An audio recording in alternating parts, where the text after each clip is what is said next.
Bien-aimés dans les Seigneurs, bonjour, c'est votre serviteur, l'évangéliste Jean-Willy Ilunga de l'église La Moisson Abondante Paris. Nous voici de nouveau dans notre numéro Un jour, un verset pour la gloire du Seigneur. Aujourd'hui, nous allons partager la parole de Dieu dans les livres des Juges, chapitre 6, au verset 1er. Nous lisons pour la gloire du Seigneur. Les enfants d'Israël firent ce qui déplaît à l'Éternel, et l'Éternel les livra entre les mains des mendiants pendant 7 ans. Bien-aimés dans le Seigneur, oui, l'Éternel a livré son peuple dans les mains des mendiants. Pourquoi, bien-aimés? C'est parce que l'homme a péché. L'homme n'a pas fait la volonté de son Dieu. Voilà pourquoi, bien-aimés, je vous exhorte, vous qui me suivez, nous devons faire la volonté de notre Seigneur.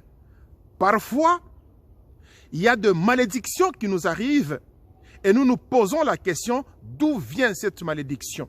De problèmes qui nous arrivent, de barrières qui sont érigées devant nous, des difficultés que nous traversons.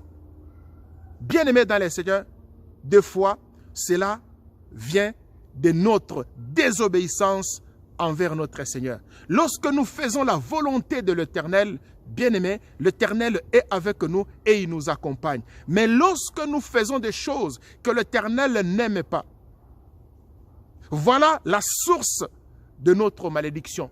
Posons-nous de vraies questions par rapport à ce que nous avons commis comme faute, par rapport à ce que nous avons commis comme acte. Bien-aimés dans le Seigneur, nous devons réfléchir encore par rapport à notre comportement, par rapport à notre marche. Nous devons vérifier dans notre comportement si nous faisons la volonté de Dieu.